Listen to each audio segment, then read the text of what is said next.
안녕하십니까. 신의근의 국방TV 데일리 디펜스입니다. 자, 호랑이 해입니다. 우리 대한민국이 호랑이가 될 것이냐, 아니면은 길거리에서 치여 죽는 그런 비참한 어떤 가축이 또는 동물이 될 것이냐 라는 기로에 서 있습니다.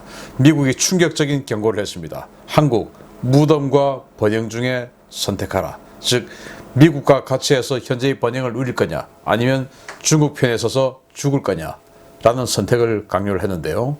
이제 올해 대한민국은 선택을 해야 됩니다. 이 선택을 어떻게 하냐에 따라서 번영 그리고 멸망 둘 중에 하나가 기다린다라는 것인데, 어떤 내용이 지금 국제정치에서 펼쳐지고 있는지 여러분들께 알려드리도록 하겠습니다.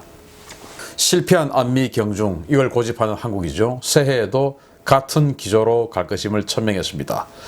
우리 정부의 외교 정책은 따뜻한 아이스 아메리카노 같은 거지요 라고 이야기하는 꼴인데요.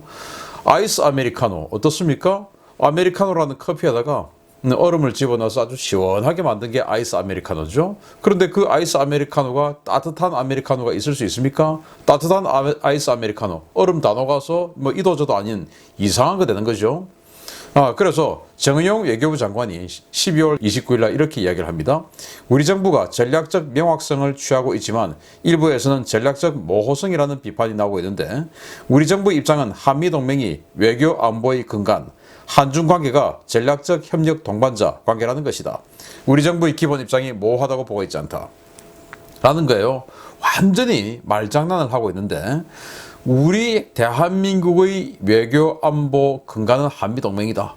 이거는 뭐 누구도 부정할 수 없는 그런 명확한, 이거는 뭐 절대 명제죠. 그런데 한중 관계가 전략적 협력 동반자다 라고 이야기를 합니다. 이게 우리의 명확한 거다, 명확성이다 바로. 그래서 우리 모호하지 않다 라고 하는데, 언뜻 들으면 그래 명확하구나 라고 할 수 있지만, 말이 안 되는 게 뭐냐, 우리 이 한미동맹이 우리 대한민국 외교 안보의 근간이라고 했습니다. 그런데 한중 관계가 전략적 협력 동반자다. 아니, 미국의 적이 지금 최대의 적이 중국인데 어떻게 한미동맹이 외교 안보의 근간인데 미국 최대의 적과 전략적 협력 동반자 관계를 유지할 수 있습니까? 이게 명확하다라는 게 이게 말이 됩니까? 말장난이죠. 그래서 이것은 따뜻한 아이스 아메리카노 같은지요 랑가하고 똑같다 이겁니다. 말이 안 된다 이겁니다. 자, 그래서 이 한국의 박쥐놀이 이제 종말을 구하려고 하는데요. 국내 싱크탱크들이 쏟아지고 있는 적색 경고인데, 보수적인 성향의 싱크탱크 또는 현 정부 산하의 싱크탱크 이런 할 것 없이 다 지금 큰일 났다 라고 이야기를 하고 있습니다.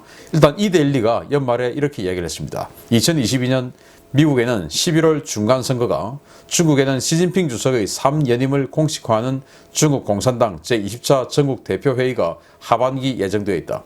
양국 지도자 모두 강한 모습을 보일 수밖에 없는 상황이다 라는 거예요. 자, 하반기에 중국의 새로운 지도자를 뽑습니다. 그리고 미국은 11월에 중간선거를 해서 상원, 하원 또는 상당수의 주지사를 새로 뽑습니다. 그래서 어느 당이 상원과 하원의 다수당이 되느냐에 따라서, 또는 어느 한 당이 석권하느냐에 따라서 미국의 향후 정치는 굉장히 달라질 수밖에 없고, 이것이 다시 또 2년 후의 대선까지 그냥 연결될 가능성이 높죠. 그렇기 때문에 미국이든 중국이든, 미국은 중간선거 승리하기 위해서, 중국은 시진핑의 3연임에 성공하기 위해서 굉장히 뭔가 국민들에게 보여주려 할 것이다 라는 거예요. 그래서 아산정책연구소에서 이렇게 이야기를 합니다. 바이든 행정부는 중국을 비롯한 국제 이슈에 한국이 적극 협력해 주기를 바란다. 한국이 이러한 사안들에 얼마나 협력하느냐에 따라 한미 관계는 큰 영향을 받을 것이고 한국의 위치도 결정될 것이다. 그러니까 미국은 한국에게 우리 대중국 포위망에 적극 동참해 라고 요구를 할 텐데, 한국이 여기에 따르냐 안 따르냐에 따라서 한국의 위치, 지위가 결정된다 이거예요. 완전히 그냥 저 밑에 있는 아주 찐따 같은 이런 존재가 될 것이냐, 아니면 정말 미국의 어떤 이너서클에 있는 아주 정말 빛나는 존재가 될 것이냐가 결정될 것이다 라고 아산정책연구소는 이야기를 했고, 그리고 지금 문정인이가 장으로 있는 세종연구소는 이렇게 이야기합니다. 미국이 동맹 및 파트너들에게 어떤 역할을 요구할 것인가에 대한 문제, 각국의 국내 정치가 어느 정도 영내 질서 변화를 수용할 수 있을 것인가의 문제 등이 복합적으로 작용하게 될 것이다. 자, 뭐 아주 애매하게 이야기를 했는데 이 말의 뭐 핵심은 뭐냐? 미국이 우리에게 엄청나게 이제 요구를 할 텐데, 자, 들어와라. 들어올 거냐 말 거냐. 들어와라. 라고 할 텐데, 그게 이제 국내 정치가 과연 수용할 수 있느냐. 즉, 선거에서, 이가 이기면 이게 될 수 있느냐. 라는, 그렇게 되면은 아주 복잡하게 이제, 회오리 치게 될 것이다. 라는 이야기를 문희 지금 장으로 있는 세종연구소에서도 이런 이야기를 합니다. 그러면은 외교부 산하의 외교안보 연구소는 어떻게 이야기를 하냐. 2022년은 한국에게 가혹한 도전으로 다가올 것이다. 강대국들은 자신들이 구축하는 질서의 편입을 강요하면서도 그에 따른 희생이나 대가는 각국이 지도를 할 것이다. 자, 미국이든 중국이든 자, 우리 편에서 라고 아주 강하게 요구를 할 텐데, 미국 편에서든 중국 편에서든 우리가 미국 편에 서면 중국이 우리에게 하는 보복, 또 중국 편에 섰을 때 미국이 우리에게 하는 보복, 그거는 우리가 스스로 감내해야 할 것이다 라고 이야기를 하면서, 그 중에서 어느 것이 더 나은가 판단해야 된다 라고 이야기를 하면서 이제 뭐 중국에게 당하는 보복 여기에 대한 경고를 하는 것이죠. 살짝 중국이 이미 한한령 그리고 사드 보복 우리에게 한 걸 보았으니까 중국이 이렇게 보복하는데 그것도 우리 견딜 수 있어? 이제 이런 이야기를, 여기는 이제 외교부니까 이렇게 이야기하면서, 자, 그러면은 그동안 대만처럼 미리 미국, 중국과의 뭐 글로벌 디커플링, 공급망 문제 이런 거에 미국과 같은 편에 섰으면 이미 그냥 세팅돼서 끝났을 텐데, 여기에 이제 뒤늦게 들어가면은 아주 민감한 3년임과 선거라는 아주 민감한 이 시기에 이제 선택을 하게 되면 작년보다는 또 재작년보다는 훨씬 더 가혹한 일을 당하게 될 것이다. 진작에 했으면 되는데 라는 이야기를 하는 것이죠. 자, 그래서 이 안보와 경제가 일치되는 경제협력체를 만들겠다라고 하는데, 우리는 뭐 안미 경중, 안보는 미국, 경제는 중국이라고 하는데 이게 말이 안 된다라는 게 이제는 확실해지고 있습니다. 자, 역시 연말에 인사이드 US 트레이드가 이렇게 보도를 했는데요. 미 상무부는 미국 혁신 경쟁법을 통과했고, 중국의 불공정 및 시장 왜곡 관행 견제, 새로운 인도태평양 경제 프레임워크를 내년 최우선 과제로 꼽았다. 상무부는 내년 중국의 민군 융합 전략, 인권 남용, 불공정 및 시장 왜곡 산업 정책을 견제하면서 중국 내 미국 기업을 위해 공정한 경쟁 환경을 조성하고 불법 사용 및 사용자로부터 미국 기술을 보호하는 데 주안점을 둘 것이라고 언급했다.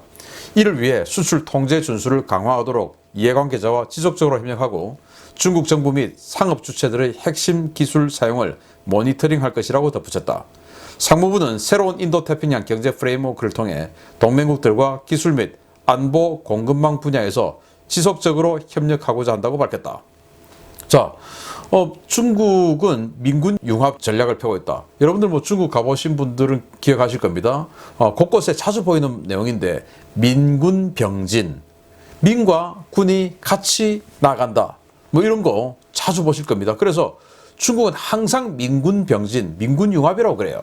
그래서 안보와 경제가 분리가 될 수 없는 구조입니다. 그래서 중국이 그런 민군 융합 전략, 민군 병진이죠. 인권 남용, 뭐 이런 불공정 시장 왜곡, 뭐 모든 것을 다 주시하면서 공정한 경쟁 환경을 조성하는데, 무엇보다도 기술과 안보 공급망 분야에서 지속적으로 이 동맹국들하고 협력할 것이다. 새로운 경제 프레임워크를 만들어서 기술, 안보, 공급망. 그러니까 안보 공급망은 뭡니까? 반도체.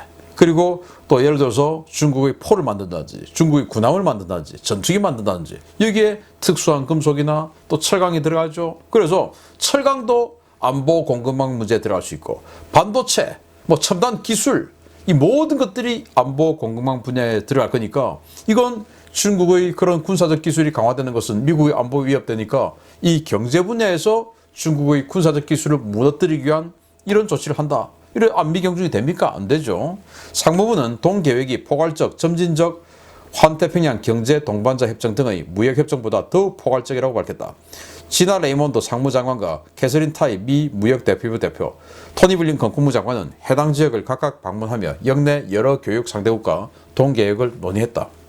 이미 논의 마쳤다라는 거예요. 상무장관 그리고 국무장관 이런 사람들이 다 다니면서 다 우리나라에 왔었죠. 이 사람들. 그렇게 해서 다 협의 마쳤다.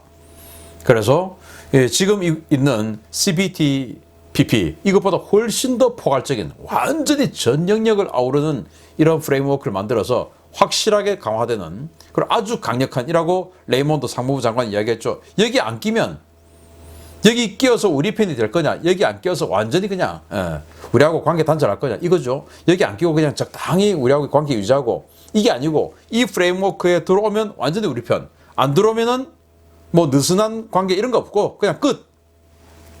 이거 하겠다라고 레이몬드 상무부 장관이 이야기를 했습니다. 상무부 장관의 발언 그리고 그 실천에 따라서 우리 경제가 완전 등락을 바꿀 수가 있죠. 이거 어떻게 선택해야 되겠습니까? 그래서 한국은 결단해라. 한국을 향한 미국의 파상 공세를 국무부와 국방부가 완전히 그냥 파상 공세를 펴고 있는데요. 일단 외교 분야의 국무부 한번 보겠습니다. 마크 램버트 동아태 담당 부차관보가 1월 1일 날 이렇게 이야기를 하네요. 한미동맹은 2022년은 물론 그 이후에도 인도 태평양과 전 세계로 영향력을 확대하기 위해 노력해야 한다.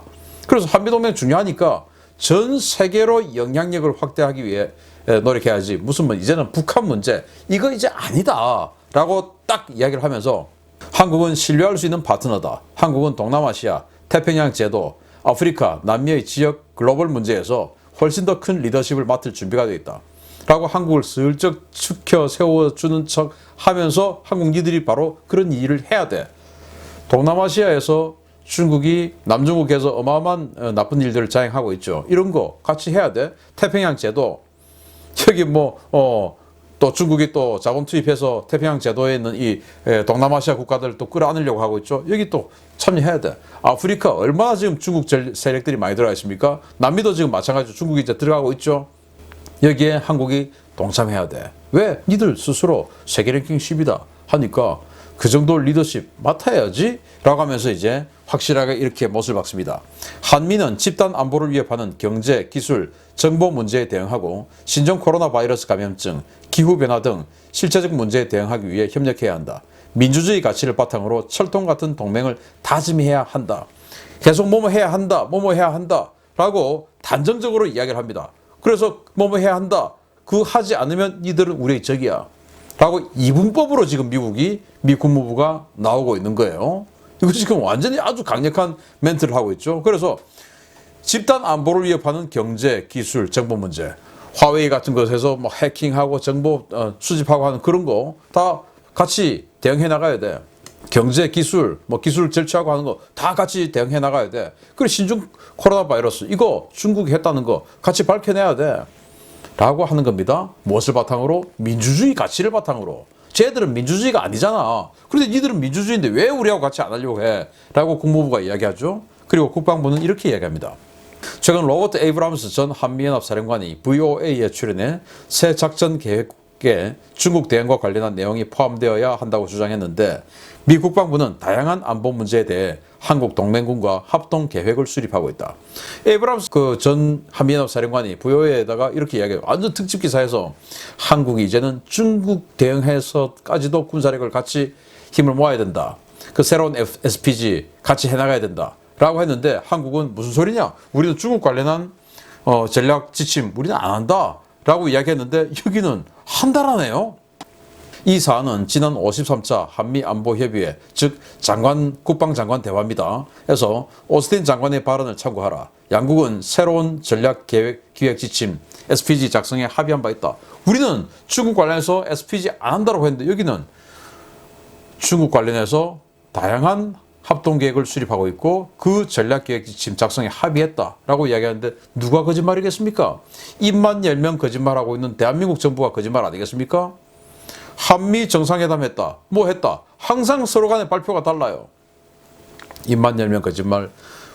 이 국민들 상태로 이런 엄청난 협정 이런 것까지도 거짓말 해대는 이 정부 정말 기가 차죠. 자, 이제는 우리가 평가를 받습니다. 피하식별합니다. 미국이. 첫 과제가 바로 대만 이슈인데 연말에 이런 놀라운 보도가 나왔었죠. 미국 주도의 세계 최대 다국적 해상 합동 훈련인 환태평양 연합군사훈련 림팩에 대만이 초청될 가능성이 커졌다. 조 바이든 대통령이 서명한 2022 국방수권법은 2022년 림팩에 대만을 초청해야 한다는 내용이 명시됐다.